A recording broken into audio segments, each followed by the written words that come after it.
아달랴가 호위병과 백성의 소리를 듣고 여호와의 성전에 들어가 백성에게 이르러 보매 왕이 규례대로 단 위에 섰고 장관들과 나팔수가 왕의 곁에 모셔 섰으며 온 백성이 즐거워하여 나팔을 부는지라. 아달랴가 옷을 찢으며 외치되 반역이로다, 반역이로다. 제사장 여호야다가 군대를 거느린 백부장들에게 명령하여 이르되 그를 대열 밖으로 몰아내라. 그를 따르는 자는 모두 칼로 죽이라 하니 제사장의 이 말은 여호와의 성전에서는 그를 죽이지 말라 함이라. 이에 그의 길을 열어주매 그가 왕궁의 말이 다니는 길로 가다가 거기서 죽임을 당하였으나 여호야다가 왕과 백성에게 여호와와 언약을 맺어 여호와의 백성이 되게 하고 왕과 백성 사이에도 언약을 세우게 하매 온 백성이 바알의 신당으로 가서 그 신당을 허물고 그 제단들과 우상들을 철저히 깨뜨리고 그 제단 앞에서 바알의 제사장 맏단을 죽이니라. 제사장이 관리들을 세워 여호와의 성전을 수직하게 하고 또 백부장들과 가리 사람과 호위병과 온 백성을 거느리고 왕을 인도하여 여호와의 성전에서 내려와 호위병의 문길을 통하여 왕궁에 이르매 그가 왕의 왕좌에 앉으니 온 백성이 즐거워하고 온 성이 평온하더라. 아달랴를 무리가 왕궁에서 칼로 죽였더라. 요아스가 왕이 될 때 나이가 7세였더라. 지금 제가 드리는 말씀의 내용은 제가 이제 기독교 채널에서 본 게 아니라 일반 케이블 채널에서 봤던 이 상담 내용을 제가 이제 말씀을 드리는 건데, 그 상담 내용을 보면 한 목회자의 자녀가 있었어요. 그런데 이분이 목회자가 될 사명이나 꿈이 전혀 없었거든요. 그런데 이런 분을 부모님이 억지로 신학교에 밀어넣은 거예요. 그러니 사명이 있어서 들어가도 힘든 게 신학교인데 억지로 들어간 신학교에서 이분이 얼마나 힘들었겠어요. 그래서 답답해서 견딜 수 없을 때마다 이분이 한 게 뭐냐면 책상 속에 몰래 술을 넣어놨다가 한 잔씩 마신 거예요. 그런데 그러다가 이분이 결국 알코올 중독에 빠졌고 사역자로 결혼은 했지만 중간에 아무 열매 없이 사역을 그만두게 된 거예요. 그래서 이제 프로그램에서는 신학을 그만둔 후의 모습을 보여주는데, 저는 개인적으로 생각할 때 내가 사명 감당을 하다가 사명이 없다는 판단이 들면 얼마든지 사역을 그만둬도 돼요. 그건 죄가 아닙니다. 왜냐하면 목사여야 천국 가는 게 아니잖아요. 평신도여도 얼마든지 하나님 사랑할 수 있고 영혼 살릴 수 있어요. 그런데 목회자나 평신도나 할 것 없이 내가 한 가정의 가장으로 부름받았으면 그는 가정을 책임져야 되고 다음 세대를 위해서 올바르게 서 있어야 돼요. 이거는 목사, 평신도 할 것 없이 부모로 부름받았으면 공통 사명으로 감당해야 돼요. 그런데 이제 문제가 뭐냐면 이분이 사역을 그만둔 다음에 정기적인 일을 못 잡았어요. 그러니까 수입이 적거든요. 그런데도 퇴근해서 들어올 때는 늘 손에 술이 가득한 거예요. 그리고 한번 상을 깔고 술을 마시면 새벽 3시까지 잠을 안 자고 술을 마시면서 TV를 보는 거예요. 그러면 생기는 문제가 뭡니까? 내가 늦게까지 술을 마시면 술이 안 깰 거 아니에요. 피곤할 거 아니에요. 그럼 다음날 일을 어떻게 해요? 이런 날들이 계속되니까 결국에는 이 부부가 상담을 받으러 갔어요. 그래서 이런저런 이제 상담을 받는데 제가 그 상담 내용 가운데 너무 기억에 남는 장면이 있는 거예요. 이 상담사분이 남편의 술 마시는 이야기를 쭉 들어요. 그리고 제작진이 제공하는 영상도 봐요. 그러면 이건 누가 봐도 중독이고 이대로 가다가 이 남편분은 폐인됩니다. 그런데 이걸 다 이제 이게 종합하고 판단한 상담사분이 대뜸 남편에게 처방을 하는 게 아니라 옆에 있는 아내에게 질문을 하는 거예요. 자, 남편이 이렇게 술을 마시는데 그때 아내분은 뭐 하세요? 이렇게 묻는 거예요. 그런데 영상을 보면 남편이 술을 마실 때마다 옆에서 아내가 하는 게 뭔지 아세요? 한마디 잔소리도 없이 안주를 만들기 시작하는 거예요. 그러면 왜 안주를 만들어주냐? 그 목적이 중요하잖아요. 이렇게 안주를 통해서 남편의 마음문을 연 다음에 내가 뭔가 변화를 시도해보겠다. 이게 아니라 그냥 싸우는 게 싫은 거예요. 어차피 나을 수 없는 중독이라면 그냥 조용히라도 지내자, 이래서 안주를 만들어주는 거예요. 그러면 여러분 한번 보세요. 이 아내분이 싸움을 안 해요. 맛있는 안주를 만들어줘요. 착한 아내 같으세요? 이 아내는 현명한 아내인가요? 그런데 이 말을 쭉 들은 상담사가 아내한테 한 말이 뭔지 아세요? 알고 보니까 이 집에서 남편 죽이는 사람이 아내였네요. 이렇게 얘기를 하는 거예요. 그러면서 이 상담사가 아내를 혼내는데 하는 말이 뭐냐면 지금 이 남자는 당신 아들이 아니라는 거예요. 이분은 한 가정의 아버지고 당신 남편인데 어떻게 이 지경이 될 때까지 한 번을 안 싸울 수 있냐는 거예요. 이거는 친절한 게 아니라 남편에 대한 사랑이 없다는 거죠. 그리고 한 말이 뭐냐면 점점 알코올 중독으로 빠지는 남편에게 독과 같은 안주를 만들어주면서 나는 착한 아내야. 나는 알코올 중독 남편과 살아내는 불쌍한 여자야. 이렇게 스스로를 위로하지 마시라고. 술 마시면 싸우라고. 안주 만들지 말라고. 이러시는 거예요. 제가 이 장면과 상담사분의 처방을 보면서 정말 좋은 부부가 뭔가, 그리고 진정한 관계의 화평이 뭔가, 그걸 깊이 생각하게 된 거예요. 그런데 오늘 열왕기하 11장을 보면 참 이상한 부부가 하나 나와요. 자, 지금 열왕기하 말씀은 북이스라엘 왕을 다루다가 남유다 왕을 다루면서 왔다 갔다 하고 있어요. 그래서 우리가 봤던 10장까지의 내용은 북이스라엘의 이야기였다면 이제 11장에 와서는 남유다에 관한 이야기로 넘어왔어요. 잘 따라오시면 좋겠습니다. 그런데 여러분 이 남유다를 보면 정말 이상한 게 하나 있어요. 여러분 남유다는 북이스라엘보다 5배나 작은 나라였고 그래서 더 가난한 거 맞아요. 그런데 다윗 왕의 정통성과 이 신앙의 이 아름다움이 이 남유다에 있었고 그래서 구원받은 왕들이 많이 배출됐어요. 그러니까 이 남유다는 아주 유서 깊은 신앙의 가문인 거예요. 그런데 남유다의 4대째 신앙의 왕인 여호사밧이 굉장히 이상한 짓을 해요. 여호사밧도 하나님을 잘 섬기는 왕이 맞았습니다. 맞았는데 이 여호사밧이 자기보다 잘 살기는 하지만 신앙이 없고 예수가 없는 이 북이스라엘 가문에 대한 열등감과 동경을 느껴요. 그래서 북이스라엘이 명백한 불신 가정인데도 불구하고 이 여호사밧이 자기 아들과 믿음이 전혀 없는 아합의 딸 아달랴를 불신 결혼시켜요. 여러분 그럼 보세요. 절대로 하나가 될 수 없는 5대째 신앙 가문의 아들과 우상 숭배하는 가정의 딸이 한 가정을 이뤘어요. 그러면 어떤 일이 생길까요? 둘이 지지고 볶고 싸우다가 정말 지저분하게 이혼하자고 막 그렇게 싸웠을까요? 그런데 아주 이상한 게 뭐냐? 성경을 보면 영적으로 전혀 맞지 않는 이 부부가 싸웠다는 기록이 성경 어디에도 없어요.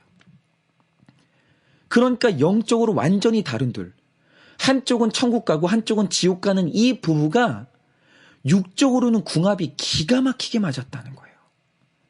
둘이 너무 행복하게 살았어요. 그런데 이 두 부부가 너무 행복하게 사는 이 집에 아주 이상한 일이 일어나요. 그게 뭐냐? 이 부부의 이유로 이 집에 영적 후사가 씨가 말라요. 아달랴의 아들 아하시야는 북이스라엘 왕인 요람과 친하게 지내다가 예후에 의해서 죽고 이제 남은 왕족은 아달랴가 싹 죽여버려요. 여러분 이 현상을 정말 잘 보셔야 돼요. 지금 영적으로 하나가 될 수 없는 불신 결혼한 이 부부가 너무 행복하고 화목하게 잘 살았어요. 그런데 이게 의미하는 무서운 영적인 의미가 뭐냐? 둘이 지금 영적 금술이 최악이라는 거예요. 육적으로는 부부의 금술이 잘 맞을 줄 몰라도 영적으로는 금술이 최악이라는 겁니다. 여러분 아합과 이세벨의 경우도 보세요. 그래도 아합이 누구예요? 그가 북이스라엘의 왕이지만 그는 아브라함의 자손이고 모세의 말씀을 아는 자고 곁에 엘리야라는 세계적인 선지자를 둔 사람이에요. 그런 그가 이세벨이라는 바알 제사장의 딸과 결혼했어요. 그런데 둘이 사이가 그렇게 좋았어요. 아합이 나봇의 밭을 갖지 못해서 끙끙거리고 있을 때 여러분 만약에 믿음 있는 아내를 만났다면 뭐라고 했겠어요? 아니 당신이 이미 가진 밭이 얼만데 아니 이런 작은 밭을 욕심내냐고. 그만하고 밥 먹으라고. 이렇게 쓴소리를 했을 것 같거든요. 그런데 이세벨은 어떻게 합니까? 자기 남편 아합을 위해서 계략을 짜더니 나봇을 죽여요. 그리고 주인 없는 그 땅을 자기 남편 아합의 품에 안겨주는 거예요. 그러면 이 아내가 그렇게 갖고 싶었던 걸 수단 방법 안 가리고 이 남편에게 안겨줄 때 아합은 그 아내를 얼마나 사랑했겠어요. 그러니까 아합과 이세벨의 육적인 금술이 그렇게 좋았다는 거예요. 그런데 부부의 육적 금술이 너무 좋아서 두 사람의 영적 금술이 최악이었다는 거예요. 이 부부가 서로를 너무 사랑해서 아내가 남편을 지옥에 보냈고 남편이 아내를 지옥으로 보냈어요. 결국 이 두 사람의 끔찍한 사랑의 결과로 북이스라엘이 망해요. 여러분 바로 이겁니다. 구속사가 뭡니까? 자, 절대로 하나가 될 수 없는 남유다의 여호람과 아달랴가 어쨌든 아버지의 의지 때문에 결혼을 했어요. 그러면 하나님 섬기는 신자와 바알 섬기는 불신자가 결혼했을 때 이 두 사람의 영적인 금술이 좋다면 어떤 일이 일어나야 돼요? 하나님 멸시하는 아내로 인해서 싸움이 일어나야 되는 거예요. 우상 섬기는 아내 때문에 남편이 날마다 애통하게 울어야 되는 거예요. 그러면 육적으로는 금술이 안 좋아지겠죠. 그런데 바로 그게 영적으로 좋은 금술이에요. 그리고 구속사의 관점으로 봤을 때 이게 진짜 화평이고 사랑이에요. 왜요? 그 남편이 싸워서 울어서라도 내 아내를 천국 보내기 때문이에요. 여러분, 주일 말씀인 열왕기하 11장 1절에서 11절, 12절 말씀에서 우리가 보게 되는 게 뭡니까? 믿는 집안 남유다에 우상 숭배자 아달랴가 시집왔어요. 그런데 남편이고 누구고 그 집에서 아달랴와 싸웠다. 아달랴 때문에 누군가 울어서 애통했다. 이런 사람이 한 명도 없었어요. 여러분 이 가정은 화목했고 조용했고 평화로웠습니다. 그래서 일어난 일이 뭡니까? 남유다라는 가정은 훗날 예수님이 오셔야 되는 영적인 가문인데 영적 후사가 싹 죽어요. 육적으로는 조용한데 영적으로 대학살이 일어나는 거예요. 줄줄이 지옥에 가고 있는 거예요. 그런데 이 집에서 이 학살을 피한 한 사람이 나와요. 그게 요아스고 절묘한 건 그가 이 학살을 피해서 도망간 곳이 어디입니까? 11장 3절을 보면 여호와의 성전에 6년을 숨어요. 그러면 이 요아스가 여호와의 성전에 숨어서 한 일이 뭐겠어요? 이 다윗의 가문에 성취되어야 되는 이 사명을 배웠을 것이고 하나님의 언약을 배웠을 거 아니에요. 인본주의가 아니라 신본주의를 배웠을 거 아니에요. 그가 말씀으로 무장을 한 거예요. 그리고 오늘 말씀에 구속사로 완전히 무장한 요아스가 아달랴를 만났어요. 그러자 어떤 일이 일어납니까? 18절을 보면 너무나 평안하고 조용했던 이 집이 허물어지고 철저히 깨지고 제사장 맏단을 죽이는 일이 일어나는 거예요. 뭐죠? 드디어 영적인 사람과 육적인 사람이 만났더니 육적으로 소동이 일어나고 시끄러운 일이 일어나는 거예요. 엄청난 싸움과 애통의 곡하는 소리가 들리는 거예요. 그런데 20절에서 성경이 이 광경을 보고 뭐라고 평가합니까? 이렇게 말합니다. 온 백성이 즐거워하고 온 성이 평온하더라. 뭐죠? 분명히 지금 육적으로는 전쟁이 일어났고 철저히 깨지고 허물어지고 있는데 성경은 이 광경을 보면서 드디어 이 땅에 영적인 평안이 찾아왔다 이렇게 얘기하는 거예요. 뭡니까? 드디어 육체 가운데 죄와의 싸움이 일어나자 영적인 평안함이 찾아왔다라는 거예요. 그러니까 오늘 우리가 이 말씀으로 우리의 부부 사이 우리 가정을 분별해 봐야 되는 거예요. 여러분 흔히 금술 좋은 부부라는 게 어떤 부부입니까? 이런 분들이 있어요. 결혼하기 전에 처녀 총각으로 있을 때는 내가 신앙생활에 만족이 있었고 신실하게 살았어요. 그런데 결혼 후에 오히려 신앙생활에 불만족이 찾아오고 각자의 신앙이 퇴보하는 거예요.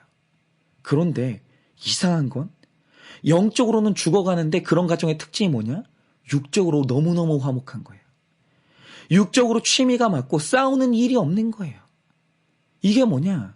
영적으로는 최악의 금술인데 육적으로 너무 잘 맞으니까 내 가정이 무너지는 줄도 모르면서 살고 있는 굉장히 위험한 거죠. 굉장히 위기의 가정이 있을 수 있다라는 거예요. 반면에 솔로로 지낼 때는 이 신앙의 성장이 없고 자유가 있었어요. 뭐 주일이가 뭐고 가고 싶은 건 마음껏 가고 쓰고 싶은 데는 돈 마음껏 쓰고 살았는데 결혼하고 나서 자유가 박탈돼요. 소비의 경계가 생기고 주일날 산으로 들로 마음껏 다녔는데 주일날 싸움이 일어나기 시작하는 거예요. 뭐죠? 육적으로는 불편해졌어요.